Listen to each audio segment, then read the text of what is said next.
নির্বাচন সম্পন্ন হয়ে গেছে, তো ভোটারদের উদ্দেশ্যে কি বলবেন বা আপনার দক্ষিণ করিমগঞ্জের প্রথমে সর্বস্তরের জনগণকে আমি ধন্যবাদ জানাই। ওনারা এই নির্বাচনে আমাকে মিত্রজোটের প্রার্থী হিসাবে যেভাবে সাহায্য সহযোগিতা করেছেন, অনেকে আমাকে এই নির্বাচনে ভোটদান আমার পক্ষে করেছেন, অনেকে আমার বিরুদ্ধে করেছেন, কিন্তু তারপরেও সবার দোয়া আশীর্বাদ আমার পক্ষে ছিল।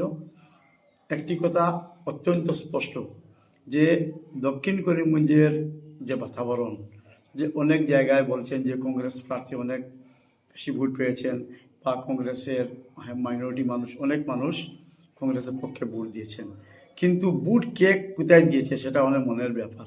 কাল থেকে আমার কাছে প্রায় 1000 ফোন এসেছে যে দাদা, আমরা মুখে বলছি কংগ্রেস কংগ্রেস, কিন্তু আপনি ইভিএমে পাবেন যে আপনি কতটুকু এক একটা সেন্টারে, মাইনরিটি সেন্টারে ভোট পেয়েছেন।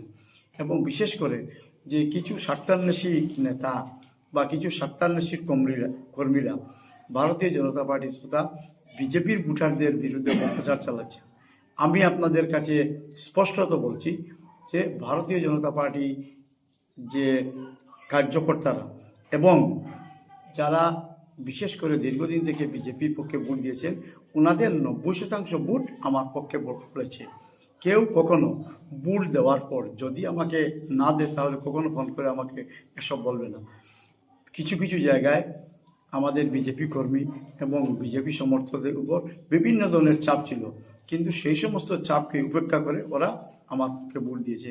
তো সব মিলিয়ে কাল থেকে আজ সকাল পর্যন্ত যে অ্যাসেসমেন্ট হয়েছে, সেই অ্যাসেসমেন্ট মতে আমি বলেছিলাম যে 20,000-এর অধিক ভোটে জিতব, কিন্তু তৃণমূল কংগ্রেস প্রার্থীর পক্ষে জনগণ যে সমর্থন ছিল বা জনগণ যেভাবে ভোট প্রদান কথা ছিল সেভাবে করেনি, তাই সেই ডিফারেন্সটা হয়তো 10 থেকে 12,000-এর মধ্যে হবে এবং আমাদের যে জয় নিশ্চিত তাতে কোনো সন্দেহ নেই।